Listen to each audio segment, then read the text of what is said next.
Hey everybody, welcome back to the shop. We're trying something a little different here. I'm going to keep these videos short and just show you the before and afters. This is a driver's side floor out of a Peterbilt 379 truck.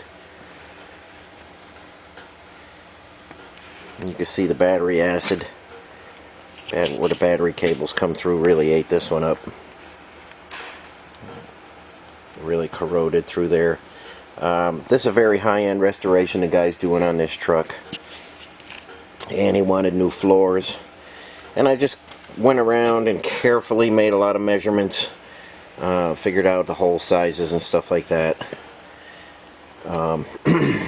We've got a joggle right here, and you've seen me do that before. There's the joggling dies in the pole max.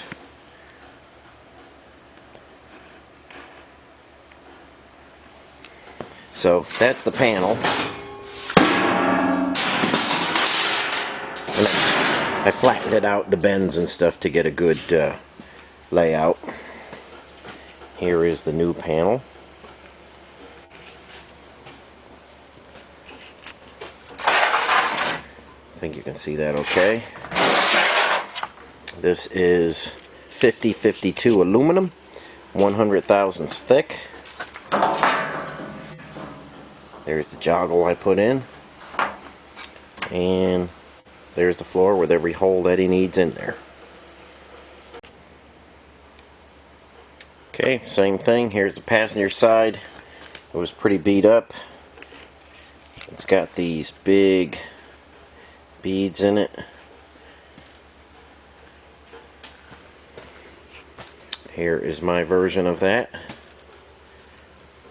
All the holes are in it, the bends. And I DA'd this, but all the beads are in there. It looks a little weird with the DA finish on there. But the beads are in there. And here's the jig that I used. 2 pieces of MDF. This side will guide our tool that goes into pull max.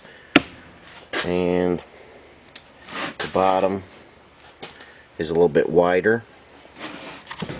So basically I've just got that. I clamp it on the panel. I've got a table to rest everything on. Ultra high molecular weight die I made, and it just reciprocates up and down, pushes the aluminum in there, and makes those beads.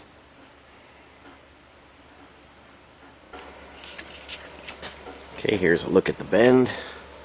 We had to be real careful with we couldn't make that radius too tight. There's a 1/2 inch radius bend here, so the 5052 won't crack, and that's critical when you're working with aluminum. So, like I say, just a couple short videos I'm going to do from here on in. And this again was for the 379 Peterbilt. Passenger floor and driver floor, perfectly fabricated as original. There's the one we started with.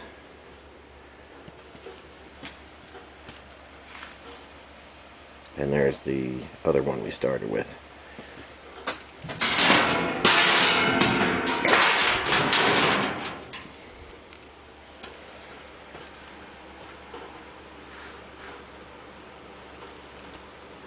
Okay, I hope you guys like this new format. There shouldn't be any ads in here. I don't think YouTube will stick any ads in there. Not really worth the time to show how things are done. I don't get too much watch time on these things, so I'm just going to do some shorties and show you the before and afters, and that's how we're probably going to run the video series from now in the future. So hope you like the shorties, and I'll catch you on the next video.